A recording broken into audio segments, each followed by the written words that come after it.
नमस्कार। मेरा नाम रोहित दत्त। मैं प्रिंसिपल जीएमएन कॉलेज अंबाला क्षेत्र में हूँ। जहाँ तक मेरी पर्सनल लाइफ का सवाल है, एक एक एक दिमाग में हिस्ट्री सी घूम जाती है जब हम पर्सनल शब्द को यूज़ करते हैं। तो बचपन मेरे आंखों के सामने आ गया है। तो मैं एक मध्यम वर्गीय परिवार में जन्म लिया है। मैंने एक किसान का बेटा हूँ और मेरे फादर साहब जो है सिरसा में हमारा गांव है, तो वहाँ पर हम कृषक भूमि हमारी थी।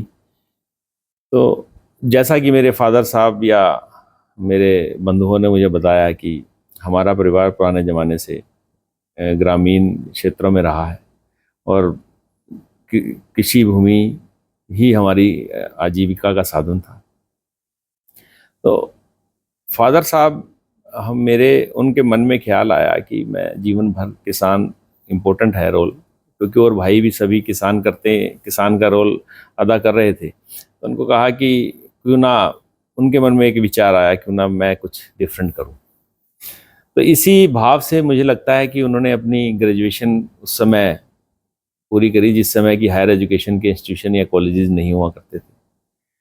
और ग्रेजुएशन उन्होंने पूरी करने के बाद जो है उन्होंने कहा कि अब खाली ग्रेजुएशन से कुछ नहीं होगा, मेरे को आगे पोस्ट ग्रेजुएशन भी करना है या मेरे को हायर एजुकेशन में टीचर बनने का उनका ख्वाब था, तो हायर एजुकेशन करनी है। अब जैसे कि होता है एक फैमिली में कि आपका कोई बिजनेस सेट है, तो बिजनेस सेट होता है तो इंसान सोचता है कि क्यों उस बिजनेस से डाइवर्ट करा जाए, और उस बिजनेस से डाइवर्ट होने के लिए आपको हिम्मत भी चाहिए।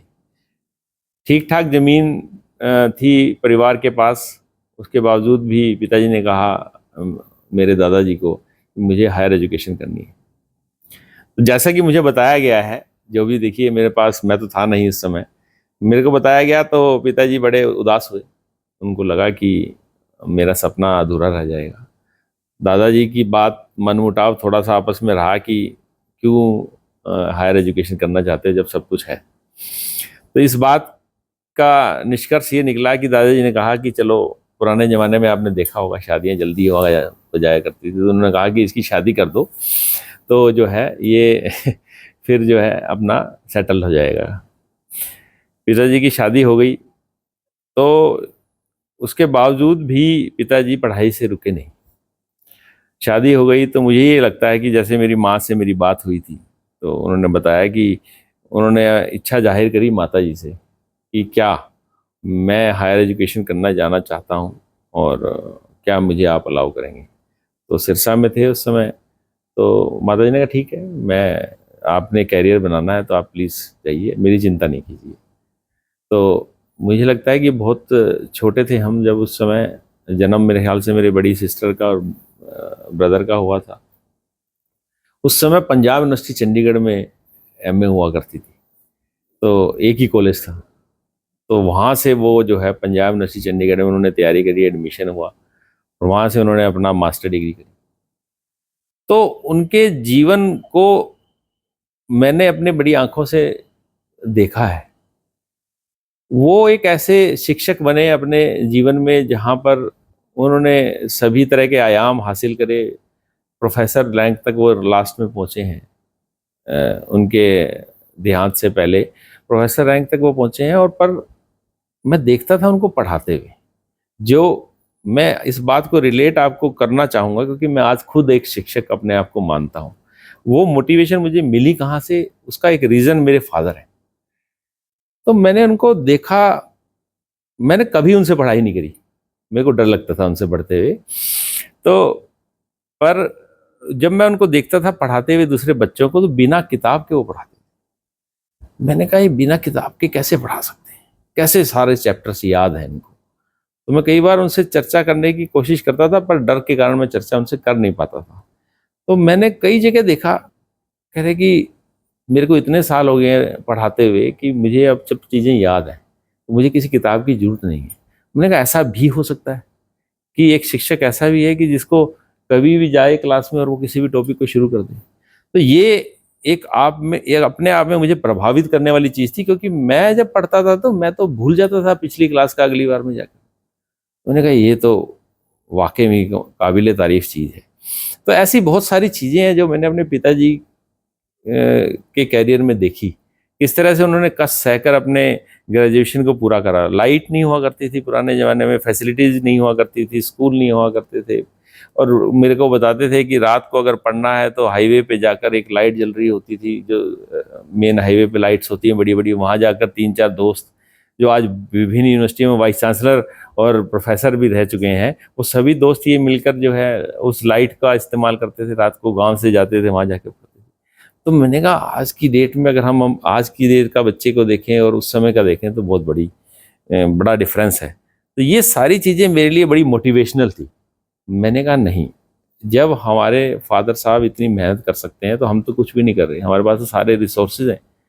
तो वहाँ से मेरे अंदर ये भावना आई कि जब भी मुझे जीवन में मौका मिलेगा तो मैं इस नॉलेज को जरूर डिसेमिनेट करूँगा, और डिसेमिनेशन का एक जरिया टीचर हो सकता है। तो मेरा जो एम था ये टीचिंग एजुकेशन में आने का, वो मेरे पिताजी की देन है। मैं उससे, उन्हीं से प्रभावित हूँ, वही मेरे रोल मॉडल रहे हैं जीवन के अंदर। तो ये मेरा पर्सनल लाइफ जो है ज़्यादातर उनके सपने को जीने की लाइफ थी। तो मैंने अपनी ज़्यादातर ग्रेजुएशन से पहले की पढ़ाई जो है यमुनानगर में करी, क्योंकि मेरे पिताजी यमुनानगर में ही पोस्टेड थे। और ग्रेजुएशन जब मैं +2 में था तो मेरे को क्रिकेट खेलने का बड़ा शौक था, सारा दिन मैं क्रिकेट खेलता रहता था। तो पिताजी से छुप के भी क्रिकेट खेलता रहता था। मतलब मेरे को इस बात को कहने में कोई संकोच नहीं है, क्योंकि आज वो मेरे साथ नहीं है, पर उनको सच ये सुनाई जरूर दे रहा होगा। तो मैं छुपा के क्रिकेट खेलता था। तो अचानक मेरे साथ एक ट्रेजेडी हुई कि मैं 11th में था और कहीं मेरी कोई कमर के अंदर कोई नस जो है खिंच गई या क्या, कुछ डिफॉर्मिटीज इसमें आ गई। अब मैं घबरा गया। घबरा इसलिए गया कि मैंने कहा पिताजी को बताऊंगा तो डांट पड़ेगी। मैंने कहा ये कैसे करूं, मैं अपने आप को बड़ा परेशान रहा।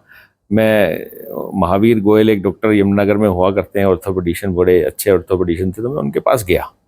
मैंने कहा ऐसे ऐसे मेरी बात हुई। तो उन्होंने कहा कोई बात नहीं, थोड़ी देर वो फिजियोथेरेपी कराइए, आपका ये ठीक हो जाएगा। डर इतना था कि मेरे मन में ऐसा लगा, मैंने कहा ये ऐसा कुछ गड़बड़ तो नहीं हो जाएगा मेरे साथ जीवन में। तो वो फिजियोथेरेपी कराने के बाद पता नहीं क्या हुआ कि वो चीज़ें ज़्यादा बढ़ गई। तो फिर मेरे को, मेरे पड़ोस में हमारे एक सम्मानित सदस्य रहते हैं जो राकेश मोहन जी हैं, हिंदू गर्ल्स कॉलेज के चेयरमैन भी हैं आजकल। तो उनसे मेरी चर्चा हुई। मैंने कहा भैया आप मेरे को थोड़ा सा गाइड कीजिए, पापा को नहीं बता सकता। तो तो उन्होंने मेरे को बताया कोई बात नहीं, ठीक हो जाएगा, देख लेंगे। तो हार कर खैर मैंने अपनी मदर को बताया। मैंने कहा मेरे साथ कुछ प्रॉब्लम है, जो माँ ही बचाती है हर जगह। तो मदर को मैंने बताया, तो मदर ने फादर साहब को बताया कि आप डांटना नहीं उसको, और ऐसे ऐसे प्रॉब्लम उसके साथ हो गई है। तो मुझे लगता है कि 1 साल तक आप देखिए ट्रेडिशनल हिंदुस्तान परिवार, मध्यम वर्गीय परिवार में किस तरह से ट्रीटमेंट होता है। पहले अल्टरनेट थेरेपी पे लोग जाते हैं, तो मालिश वाले आए, उन्होंने मालिश करी, कोई कुछ प्रॉब्लम हुई, कोई कुछ, मतलब अलग अलग ट्रीटमेंट मेरे 1 साल चलते रहे। जब देखिए मैं +2 में था और मेरा मेन कैरियर बनाने का साल था, तो मैं परेशान था। मेडिकल मैंने ले रखा था, तो इच्छा थी कि चलो मेडिकल साइंसेज में भी अगर मौका मिलता है, पर मैं तैयारी नहीं कर पाया। फिर भी थोड़ी बहुत जो तैयारी करी तो मेरा बीडीएस में एडमिशन हुआ। और बीडीएस में एडमिशन मेरा उस समय पता नहीं, फीडबैक दोस्तों से लिया, एक दो लोगों से लिया, वो कह रहे कि मैं डेंटल में इतना ज़्यादा करियर नहीं है तो छोड़ो इसको। तो मैंने इग्नोर कर दिया उस चीज़ को। फिर पिताजी ने कहा कि तेरी तबीयत खराब रहने लगी है तो क्यों ना तुम बैचलर ऑफ कंप्यूटर एप्लीकेशन में एडमिशन ले लो। तो मैंने उन्हीं के कॉलेज में बैचलर ऑफ कंप्यूटर एप्लीकेशन में एडमिशन ले लिया। 2 4 5 दिन में गया तो मुझे ऐसा लगा कि मैं कैंटीन में जा रहा हूँ तो वहाँ पर भी फादर साहब के मित्र मिल रहे हैं, प्रोफेसर। मैं इधर बैठ रहा हूँ तो फादर साहब और बेटे कैसे हो। तो मुझे ऐसा लग रहा था कि मैं एक क्लोज ग्रुप में आ गया हूँ जहाँ सब कुछ मेरे को जानते हैं। और मतलब सच्चाई कहूँ तो मुझे मज़ा नहीं आ रहा था वहाँ पर, कि कॉलेज लाइफ का आनंद मैं उठा नहीं पा रहा था। एक स्टूडेंट होने के नाते मेरे मन में भावना थी कि मैं थोड़ा सा आज़ाद हो जाऊँ, जो ये हर एक बच्चे की भावना होती है। तो मैंने फादर साहब से डिस्कस करा कि मेरा इंटरेस्ट नहीं बन रहा है इस फील्ड में अभी, कंप्यूटर एप्लीकेशन में। तो उन्होंने कहा ठीक है, जिसमें इंटरेस्ट बनता है उसमें कंटिन्यू करो। तो मैंने 2-3 टेस्ट भी दे रखे थे, तो लकीली मेरा एक टेस्ट क्लियर हो गया फार्मास्यूटिकल साइंसेज का। तो मैं, नया फील्ड था, दवाइयों का कोर्स थे ही नहीं, बेंगलोर के अंदर स्टडी हुआ करती थी, आसपास कोई कॉलेज नहीं था पूरे हरियाणा के अंदर यूनिवर्सिटीज़ को छोड़कर। तो मैंने सोचा कि क्यों ना इसको करा जाए। तो देहरादून में श्री गुरु राम राय ग्रुप है एक, जो आजकल मेडिकल कॉलेज भी चलाते हैं और यूनिवर्सिटी बन गई है, बहुत बड़ा ट्रस्ट है वहाँ पर। तो उन्होंने फार्मास्यूटिकल साइंसेज का कोर्स शुरू करा, तो मैंने देहरादून में वो फार्मास्यूटिकल साइंसेज का कोर्स वहाँ से करा। वो उसकी जर्नी भी बड़ी अच्छी जर्नी है, अपनी अपनी, मतलब इंसान सोचे तो हज़ार बातें मन में आ जाती हैं। और तो जब मैंने वो कोर्स शुरू करा तो मैंने बेल्ट लगा कर गया कमर पर अपनी, क्योंकि कमर दर्द थी मुझे, माइंड में मेरे कमर दर्द ही था कि मेरे को बैक पेन है। तो एक दिन अचानक 5-6 महीने के बाद वो कहीं बेल्ट मेरे से खो गई, और वो खो गई तो मेरे पास इतने पैसे नहीं थे कि मैं उस बेल्ट को खरीद पाऊँ, मेरी पॉकेट मनी में इतने मेरे पास पैसे नहीं थे, और इतनी हिम्मत नहीं थी कि मैं अपने फादर साहब को कह दूं कि सर पापा मेरे से वो बेल्ट खो गई। तो मैंने वो बेल्ट 5 से 7 दिन नहीं लगाई, और भगवान की ऐसी कृपा है जब होनी होती होती है कि वो दिन है और आज का दिन है कि मैंने कभी वो बेल्ट नहीं लगाई। मतलब मैं, कमाल है, और मैं इस बात को मतलब शब्दों में बयान नहीं कर सकता कि वो चमत्कार परमात्मा ने कैसे करा। वो कहते हैं कि परमात्मा है पर वो दिखता नहीं है, महसूस होता है। वो महसूस देखिए मेरे को आज तक हो रहा है कि मेरे को नहीं समझ में आया है कि वो इतनी डिफॉर्मिटी, जिस बेल्ट लगा कर मैं बिना बेल्ट लगाए कोई काम नहीं करता था, चलता नहीं था, और उस सब के कारण जो है, उसके बावजूद भी मैंने जो है, आज मैं आपके सामने हूँ। आज मैं गेम भी खेलता हूँ, मैं रनिंग भी करता हूँ, सब कुछ करता हूँ, एंड आई एम फिट। तो मैं परमात्मा का धन्यवाद करना चाहता हूँ कि इस इस कृपा के लिए कि जो मेरे को मिली, जिसकी वजह से मैं आगे काम कर पाया। तो ये छोटी छोटी सी चीज़ें थी, हर्डल्स थे, जिसमें मैंने अपनी ग्रेजुएशन को पूरा करा। वह भी मैंने ग्रेजुएशन में बड़ा सीरियसली नहीं लिया, क्योंकि फादर साहब मुझे कहते थे कि तुझे तो मैं अपने साथ रखना है, तुझे मैं बिजनेस कराऊंगा अपने साथ। तो अपने मन में वही भावना थी कि ठीक है, ग्रेजुएशन करेंगे, दवाइयों का व्यापार करेंगे। पर जिंदगी में जो आप सोचते हो वो ऐसा होता नहीं है। तो जब मैं 3rd ईयर कर लिया मैंने, तो एवरेज स्टूडेंट था मैं, 60-70% के आसपास रहता था। पिताजी मेरे को एक शब्द कहा करते थे कि जब कभी कोई माइलस्टोन अचीव करेगा तो तभी मेरे को रिजल्ट बताना, बाकी नॉर्मल रिजल्ट तो आते रहते हैं, मेरे को तभी बुलाना आप। तो उनका बड़ा कंसेप्ट क्लियर था। शायद मेरे कॉलेज भी वो एक आधी बार ही आए होंगे। तो 4th ईयर में जिंदगी ने टर्न अराउंड ले लिया। 4th ईयर में जब फाइनल एग्जाम थे, उससे ठीक पहले मेरे फादर साहब का एक एक्सीडेंट हो गया। तो उस एक्सीडेंट में नई कार उन्होंने ली थी, ब्रदर का रिश्ता करा था, तो वो पटियाला से होते हुए आगे जा रहे थे गांव में इन्फॉर्मेशन देने के लिए कि बेटे का रिश्ता कर दिया है। मदर साथ में थी और मेरा भांजा साथ में भी था। पंजाब रोडवेज की बस थी, उसने डायरेक्ट हिट करा जिस तरफ वो बैठे थे। तो बड़ा ही ज़्यादा शॉकिंग था सभी के लिए। अचानक वो ऐसा हुआ, और मदर का मेरी डेंचर और सब कुछ टूट गया उसमें। फादर साहब का 7 दिन वो सरवाइव करे डीएमसी लुधियाना में, उसके बाद उनकी डेथ हो गई। और भांजा जो मेरा था उसको काफ़ी चोट आई, 100 के ज़्यादा स्टिचेस उसके मौत पे आए। तो ये एक जैसी खबर मेरे पास वहाँ देहरादून पहुँची, मेरे एग्ज़ाम थे, मेरे को याद है वो पल, 8:15 सुबह की बात है, और मैं चक्कर खा के नीचे गिर गया। इसी तरह संभला, पेपर दिया, डीएमसी लुधियाना गया, फिर वापस देहरादून पेपर देने आया। फिर जाते थे वहाँ पे। बड़ा ब्रदर मेरा लोकेश है, वो उस टाइम बैंकिंग में थे, उन्होंने संभाला सारा कुछ, क्योंकि मेरे एग्ज़ाम चल रहे थे।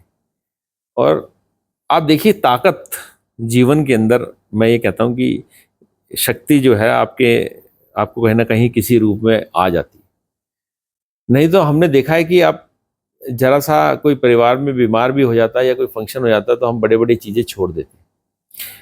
पता नहीं क्या ताकत मेरे साथ थी, पिताजी की ताकत साथ थी कि पढ़ाई नहीं छूटनी चाहिए, एग्ज़ाम बड़ा इम्पोर्टेंट है। अगर मैं वो एग्ज़ाम भी छोड़ देता तो शायद मेरी 4 साल की डिग्री 5 साल की हो जाती, तो जो करियर आज मैं परस्यू कर रहा हूँ वो नहीं कर पाता। तो मैंने अपने सारे एग्ज़ाम कंप्लीट करे, चाहे हरिद्वार में फूल हमारे बहाकर गंगा में आए हैं, तब भी मैं एग्ज़ाम को मैनेज करके वहाँ जाता था। ब्रदर का बड़ा साथ रहा, तो वो हो गया, ताकत वहीं से आई। अब रस्म क्रिया थी, उससे अगले दिन भी एग्ज़ाम था, तो सभी लोग खड़े थे घर में। मैंने हाथ जोड़े और मैंने कहा कि मैं जाना चाहूँगा। रिश्तेदारों ने, सभी ने बड़ा कहा कि आपके फादर साहब की डेथ हो गई है, आपको यहाँ रहना चाहिए। मैंने कहा देखिए, मैं अब वो चले गए हैं, अब वो चले गए हैं, तो मेरे को पहले एक बहुत बड़ा अपने मन में ये था कि मेरे फादर साहब मेरे साथ हैं तो मुझे कोई चिंता करने की जरूरत नहीं। जैसा कि वो कहते थे कि आप व्यापार दोनों मिलके हम करेंगे, तब वो व्यापार वाली ऑप्शन तो खत्म हो गई साहब। जिंदगी 360 राउंड घूम गई। तो मैं शुक्र अदा करना चाहता हूँ परमात्मा का, अपने पिताजी का, कि वो शक्ति मेरे अंदर आई कि मैंने वो पेपर नहीं छोड़ा। और सब चीज़ों को दरकिनार करते हुए मैंने अपनी मदर से पूछा, मैंने कहा कि क्या मामा मैं एग्ज़ाम देने जाऊँ? तो उन्होंने बड़ा विश्वास से मुझे बोला, बेटे तू पेपर देने जा, ये दुख और सुख जीवन में चलते रहेंगे। तो वो मैंने एग्ज़ाम दिया और मुझे लगता है कि वो एक बहुत बड़ा टर्निंग स्टेप था मेरे लाइफ में, एक्शन था मेरे लाइफ में, कि जो कंटिन्यूटी मेरी एजुकेशन में बनी रही। तो उनके जाने के बाद जीवन में थोड़ा सीरियसनेस मेरे अंदर आई। मैंने कहा नहीं, तो मुझे लगता है कि मुझे याद है लास्ट ईयर बी फार्मा में मैंने काफ़ी अच्छे मार्क्स, मेरिट स्कॉलरशिप, मेरिट में स्थान प्राप्त करा। उनके जाने के बाद ही मैंने जीवन में उनके सपने को जीना शुरू करा, कि वो कहते थे जब कोई स्पेशल माइलस्टोन अचीव करेगा तभी मेरे पास आना। तो सबसे पहला माइलस्टोन वही था कि मेरे ख्याल से बहुत अच्छी रैंकिंग के साथ में उसमें पास आउट हुआ फाइनल ईयर के अंदर। फिर उसके बाद मैंने पोस्ट ग्रेजुएशन के लिए करा, वो मैंने गुरु जम्बिश यूनिवर्सिटी हिसार में, फिर मैंने टेस्ट के थ्रू वो पास करा और वहाँ पर भी मैंने मेरिट स्थान प्राप्त करा। मेरी पीएचडी जो है कंप्यूटर एडेड ड्रग डिज़ाइन में। हमेशा से मैंने सोचा कि क्यों ना एक ऐसे क्षेत्र में काम करा जाए जो आने वाले 20-30 सालों में आपको बिल्कुल करंट अफेयर की तरह नज़र आएगा। तो रूटीन टॉपिक से हटते हुए मैंने कंप्यूटर एडेड ड्रग डिज़ाइन में पीएचडी करी और मेरे को इस बात को बताते हुए बड़ा हर्ष है, बड़ी खुशी है, बड़ा गर्व महसूस करता हूँ इस बात का कि मेरे जो गाइड थे डॉक्टर ए के मदान, जो फार्मेसी जगत में एक ऐसा नाम है जिनके अंदर मुश्किल से 5 से 7 स्टूडेंट्स ने आज तक पीएचडी करी होगी, और फार्मेसी का जो भी सिलेबस है पहला हरियाणा के अंदर वो उन्होंने डिज़ाइन करा था। तो ऐसे शख्सियत के अंदर मेरे को पीएचडी करने का सौभाग्य मिला। पीएचडी इतनी आसानी से नहीं हुई, उन्होंने कुछ चैलेंज दिया था, उस चैलेंज में उन्होंने देखा कि इस लड़के के अंदर कुछ पोटेंशियल है, तब मुझे उन्होंने कहा। तो मेरे को लोगों ने कहा कि आप कहाँ पंगा आपने ले लिया, जो लोगों की वर्डिंग थी कि इस तरह से आप इनके कमिटमेंट बड़ी हार्ड है। मैंने कोई बात नहीं, इनकी कमिटमेंट हार्ड है तो मेरी मेहनत भी पीछे नहीं हटेगी। तो मुझे याद है कि मेरी पीएचडी थीसिस के अंदर 15 चैप्टर मैंने लिखे हैं और 15 के 15 चैप्टर मेरे जो है प्रकाशित है इंटरनेशनल जर्नल में जी, जिसका एक टोटल क्यूमुलेटिव इम्पैक्ट फैक्टर के बेस पर मुझे माननीय महामहिम गवर्नर साहब से, कप्तान सिंह सोलंकी उस समय हुआ करते थे, उनसे मेरे को जो है एक अवार्ड भी मुझे एमडीयू के सभागार में मिला। तो ये कुछ माइलस्टोन मेरे एजुकेशन के माइलस्टोन है कि सब चीज़ें जो मेरी ज़िंदगी में मैंने अचीव करी वो सीरियसनेस मेरी पिताजी की डेथ के बाद आई। तो फिर मैंने सोचा कि इस मास्टर डिग्री के बाद मैंने सोचा कि अगर आपने एजुकेशन फील्ड में भी जाना है तो आपको इंडस्ट्री का एक्सपीरियंस होना चाहिए, क्योंकि मेरा सब्जेक्ट ऐसा है। दवाइयों के बारे में अगर आप ज्ञान लोगों को बताना चाहते हैं तो दवाइयाँ बनती कैसे हैं वो पहले पता होना चाहिए। किताबों से दवाइयों के बारे में ज्ञान नहीं पता लगता। तो मैंने अपनी जो पहली जॉब है रणबैक्सी फार्मास्यूटिकल, रणबैक्सी लैब लिमिटेड, बड़ा अच्छा नाम आपने सुना होगा दवाइयों के क्षेत्र में, जो कि अब सन फार्मा ने एक्वायर कर लिया है सारा सिस्टम। तो उसमें मैंने अपना करियर जो है शुरुआत करा।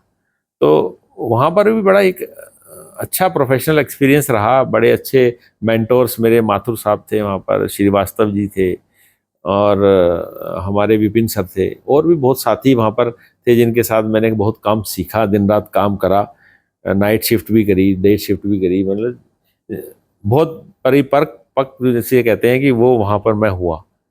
और मुझे ऐसा लगता था कि रणबैक्सी में जो कोई काम कर लेता है तो वो ज़िंदगी में किसी भी ऑर्गेनाइजेशन में काम कर लेता है, क्योंकि वर्किंग आवर्स और प्रोफेशनलिज्म बड़े हाईएस्ट लेवल का था। तो मेरे को एक चांस मिला, रणबैक्सी में एक चांस मिला। वहाँ पर एक ऑडिट हुआ, जहाँ पर ऑडिट होने के बाद ये कहा गया कि एक किसी एनालिस्ट को यूएस भेजना है हमें, जो वहाँ पर जाकर हम आप जो यहाँ टेस्टिंग कर रहे हैं वो हमारे को वो रिजल्ट वहाँ पर दिखा पाए। तो आपकी तरफ से एक नॉमिनेशन चाहिए जिसने मास्टर डिग्री करी है वो फार्मेसी में। तो पूरे प्लांट में मुझे लगता है कि ज़्यादातर बीएससी एमएससी छात्र थे या एम्प्लॉय थे, और एक दो लोग ही फार्मेसी फील्ड से थे। तो मेरा सीवी शॉर्ट लिस्ट हुआ और मुझे बुलाया गया। तो मुझे कहा गया कि आप जाने के इच्छुक हैं, इस तरह से। तो मैं एक छोटा बच्चा होता ना जिसको कैरियर के बारे में कुछ पता नहीं होता, तो मैं उस छोटे बच्चे की तरह मैंने कहा नहीं नहीं, विदेश तो मैं नहीं जाऊँगा, मेरा क्या काम है, क्योंकि लगाव मेरा मेरी माँ से था, मेरे घर से मेरा लगाव था। मुझे ऐसा लगता था कि मैं पोटा साहिब में जॉब कर रहा हूँ, शाम को अपने घर चला जाऊँगा, अब ये विदेश चला जाऊँगा कैसे आएगा। तो मैंने अपनी मदर से पूछा, मैंने कहा ऐसे विदेश भेज रहे हैं, तो मम्मी ने कहा नहीं नहीं, क्या करेगा जाकर। मैंने अपने दोस्तों से पूछा, मेरे घनिष्ठ मित्र हैं कुमार गौरव जी, और वाइफ मेरी, वो भी मेरी क्लासमेट थी वंदना, तो उनसे पूछा। सभी ने मेरे को कहा कि नहीं, एजुकेशन फील्ड में बड़ा अमर्जिंग फील्ड है, एजुकेशन में फार्मेसी के लोग कम हैं, तो आप इसी में अपना कैरियर बनाइए। तो मेरा वो, मैं आज भी वो सोचता हूँ कि काश मेरे को कुछ समय जरूर विदेशी कल्चर में जाना चाहिए था, क्योंकि वो भी कहीं ना कहीं मेरे को हायर एजुकेशन में आगे मदद करता एक अच्छा शिक्षक बनने के लिए। बाहर जो आप सोचते हैं वो होता नहीं है जीवन के अंदर। तो मैंने सब चीज़ों को दरकिनार करते हुए मैंने सोचा कि अब पीएचडी करते हैं। तो पीएचडी के लिए मैंने परमिशन मांगी रणबैक्सी से। उसने कहा कि हम डाटा अपना लीक नहीं कर सकते, आपको अपना प्रोजेक्ट वर्क यहाँ पे नहीं करने दे सकते, आप छुट्टी लेके अपना काम कर लीजिए। तो छुट्टी लेके अपना टीचिंग ज्वाइन करी अपनी खालसा कॉलेज यमुनानगर में। मैंने अपना टीचिंग का कैरियर ज्वाइन करा।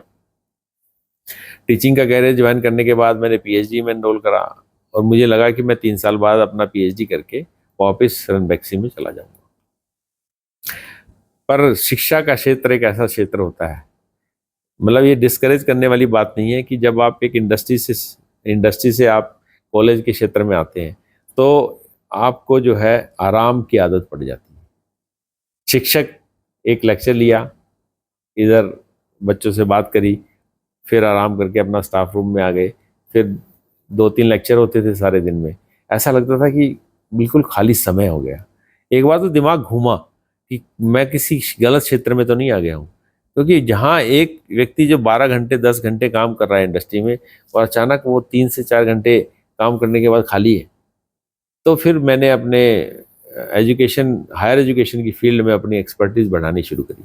उस समय एआईसीटी की मान्यता, नई नई एआईसीटी की अप्रूवल हुआ करती थी पुराने ज़माने में, बड़ा कॉम्प्लेक्स सॉफ्टवेयर था, बड़ी डॉक्यूमेंटेशन हुआ करती थी, फार्मेसी काउंसिल ऑफ इंडिया की डॉक्यूमेंटेशन, जितने भी रेगुलेटरी काम हैं वो सारे के सारे मैंने कॉलेज में बड़े ही अर्ली कैरियर में सीखने शुरू करे। और मैंने अपने प्रिंसिपल को, कपूर साहब थे उस समय हमारे बड़े डिपार्टमेंट ऑफ केमिस्ट्री के हमारे चेयरमैन रहे हैं कुरुक्षेत्र यूनिवर्सिटी कुरुक्षेत्र के, वो वहाँ पर मेरे साथ थे। तो मैंने उनको कहा कि मेरे को कुछ करना है सर, मुझे आप मौका दीजिए। एक तो मुझे अच्छा शिक्षक बनाइए सबसे पहले। मैंने डिग्री तो सारी ले ली है, पर एक शिक्षक का आर्ट जो है सीखना पड़ता है, मतलब कैसे।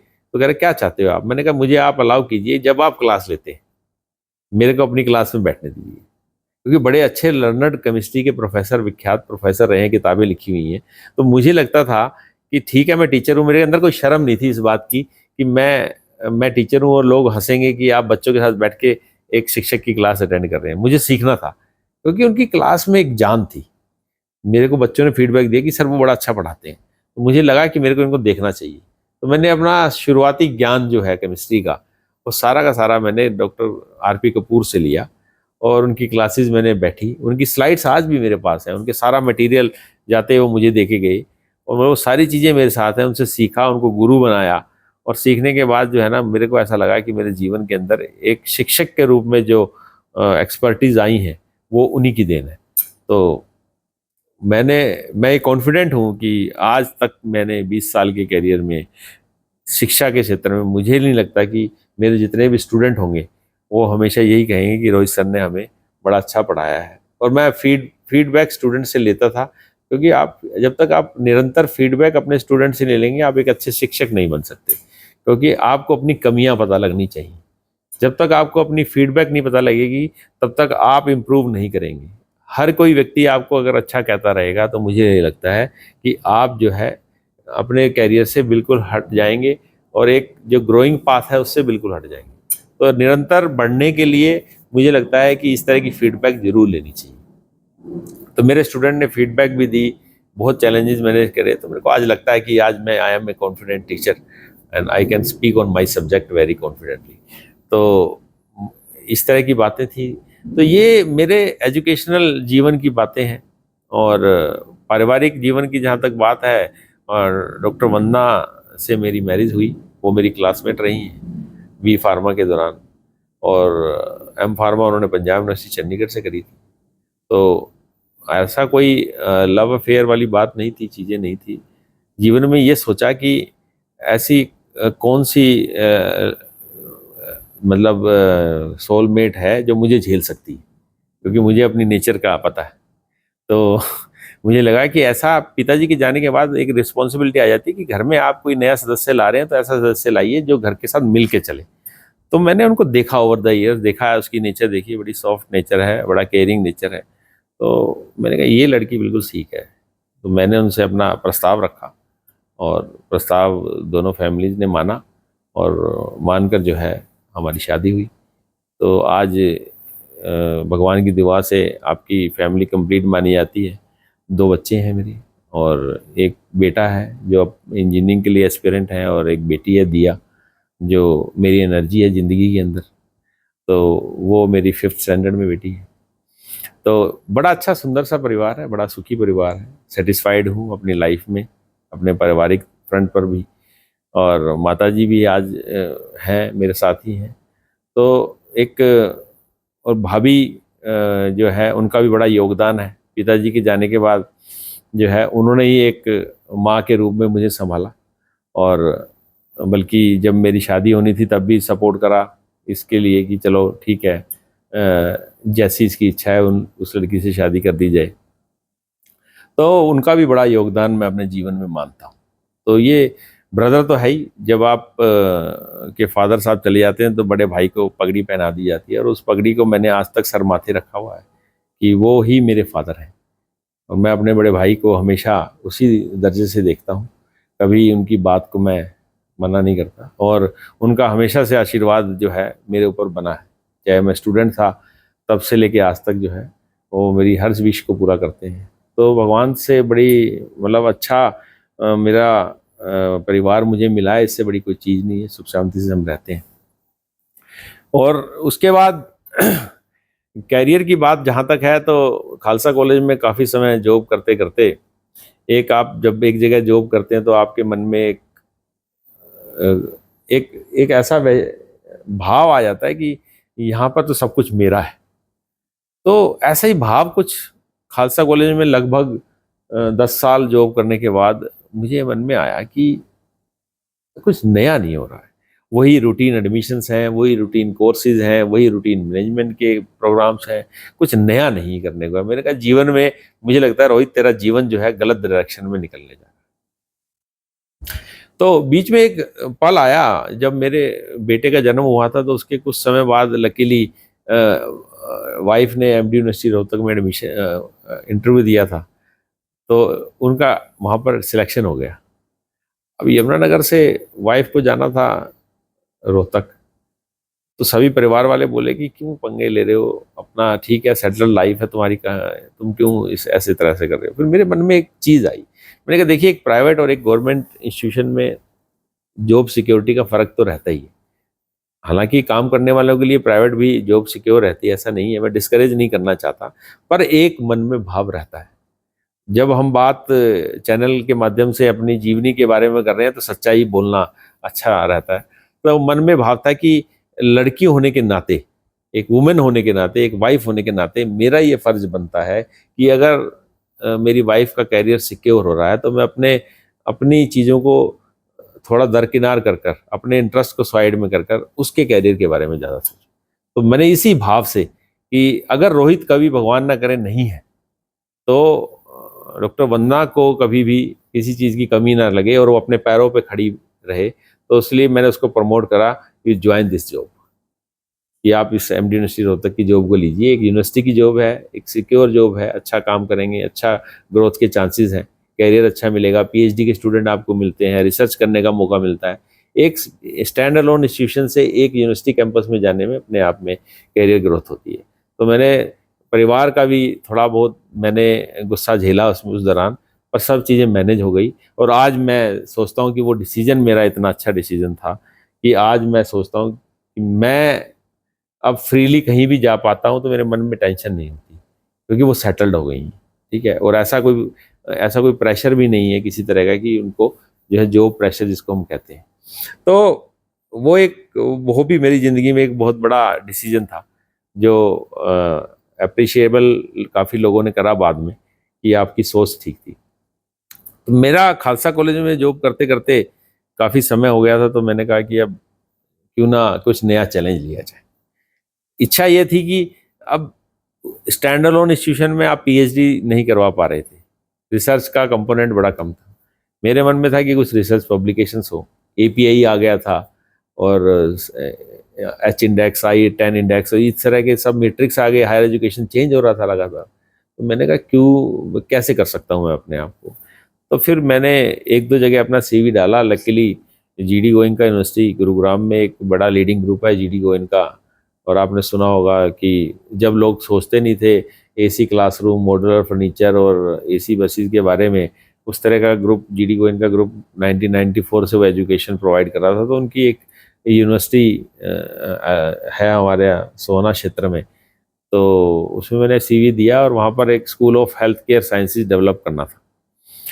तो उसके एचओडी के पद पर मेरा नियुक्ति हुई और मेरे लिए चैलेंज था। आप एक छोटे से शहर से एक बड़े ग्रुप में जा रहे हैं, एक ऐसे कम्युनिटी में जा रहे हैं जहाँ पर work culture totally different, advanced है, जो आपने देखा नहीं है आज तक।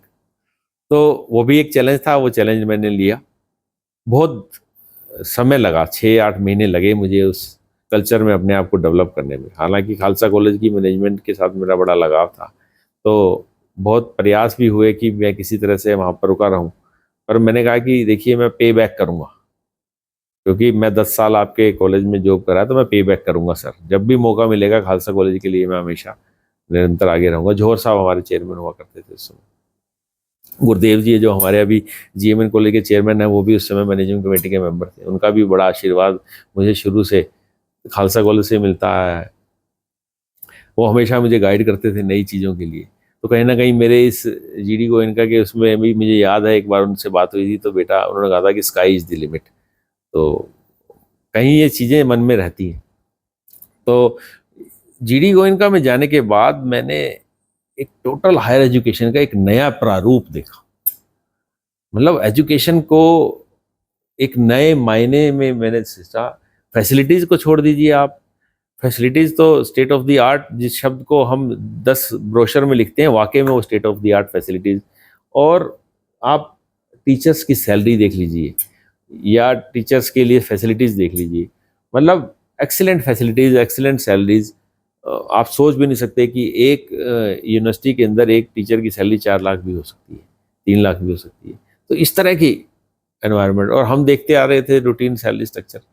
तो बड़ा अच्छा लगा कि मेहनत करने के स्कोप हैं, सीखने का मौका है। तो उस टाइम जौहर साहब ने जाते हुए मुझसे पूछा था कि क्या करना चाहता है वहाँ जाकर, यहाँ सब कुछ है तेरे पास, लाइफ लॉन्ग तू हमारे साथ रह सकता है और लीडरशिप रोल में रह सकता है। तो मैंने कहा नहीं, मैं सोचता हूँ कि आपके पास इतनी सारी ज़मीन पड़ी है यहाँ पर कॉलेज की ट्रस्ट के बाद, मैं क्यों ना आपकी यूनिवर्सिटी, आपकी एक यूनिवर्सिटी खोल दी जाएगी, प्राइवेट यूनिवर्सिटी यहाँ पर उसके लिए एक्सपीरियंस तो लेना पड़ेगा ना मुझे किसी प्राइवेट यूनिवर्सिटी में जाकर।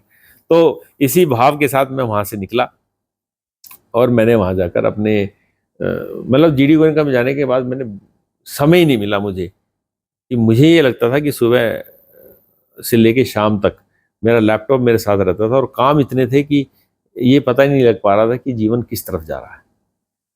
हर काम मुझे नया लगता था, हर बार मेरा इंटरेस्ट जनरेट होता था, ये भी सीख लें, ये भी सीख लें, IQAC का रोल भी सीख लें।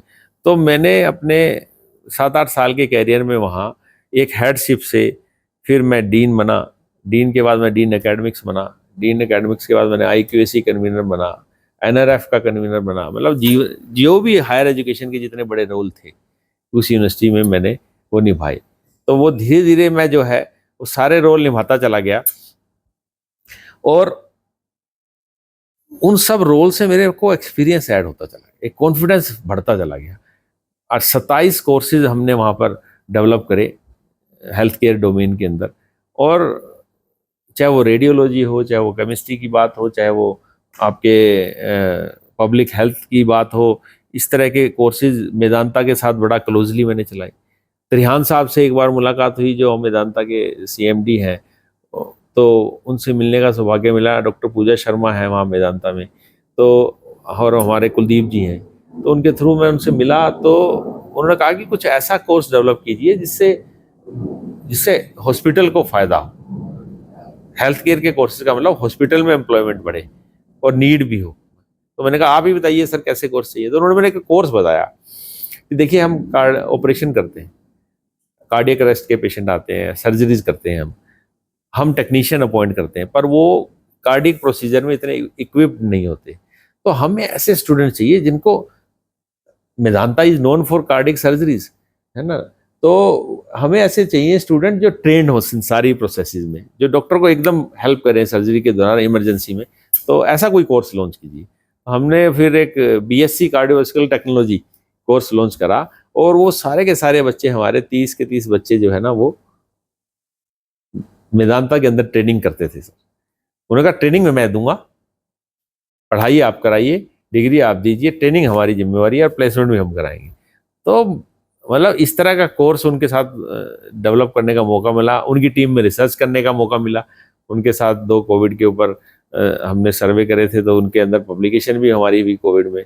तो मैं तो जब मैं यमुनानगर का सोचता हूँ तो मेदांता का नाम ऐसा सोचता था कि कभी जा ही नहीं पाएंगे, कभी देखे, और डॉक्टर त्रिहान से मिलना और इन सब लोगों से मिलना तो कभी सोच ही नहीं पाएंगे। पर गुड़गांव में जब मैं पहुंचा तो आज मैं फोर्टिस के आप डॉक्टर की बात कीजिए, आप पारस के डॉक्टर की बात कीजिए, आप इनकी बात कीजिए, सबके साथ बड़ा मिलके क्लोजली हमने MOU करा।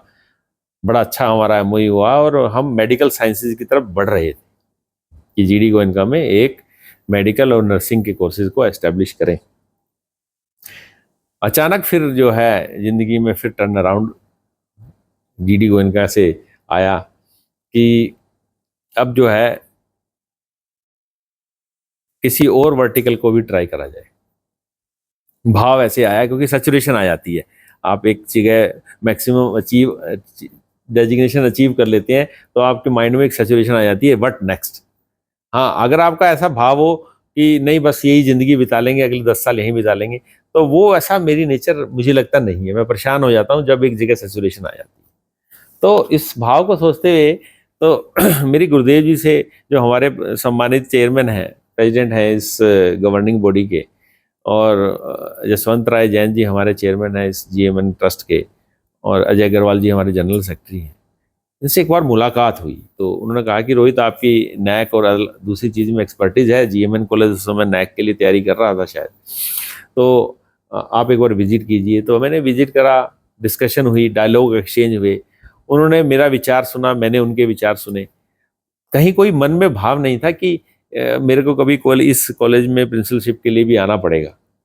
पर जब मैं आया और मैंने देखा, मुझे यहाँ पर कई सिस्टम बड़े इन प्लेस लगे इस कॉलेज के अंदर, तो जो कि मेरे GD गोयनका में शायद मुझे गैप लगता था, क्योंकि यहाँ पर जो विजन है वो अलग था, वहाँ पर विजन जो है अलग था।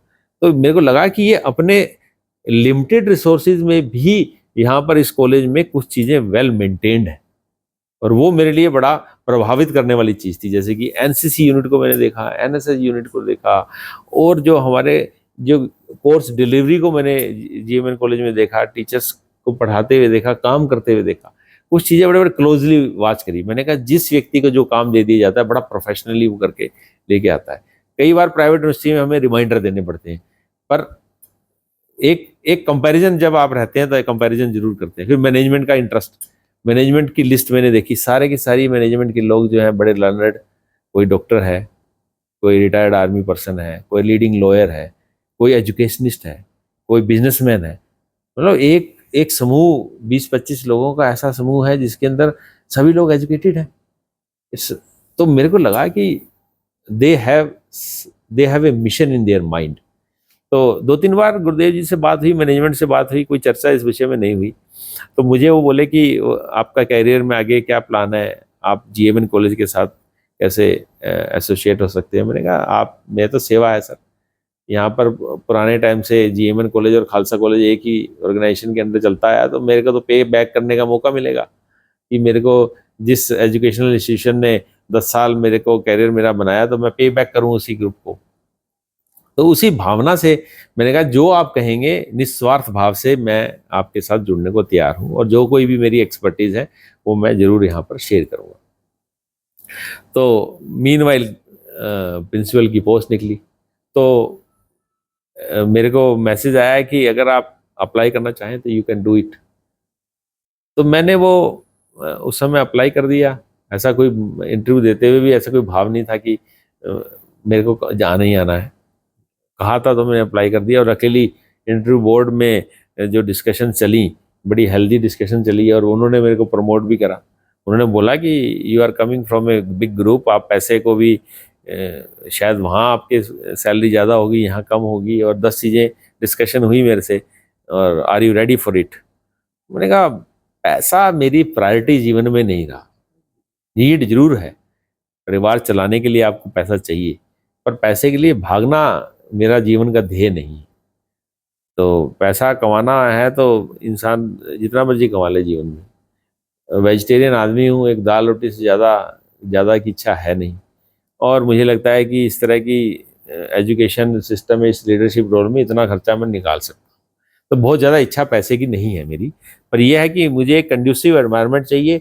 मुझे एक ऐसा एनवायरनमेंट चाहिए जहाँ मेरे करने के लिए कुछ हो।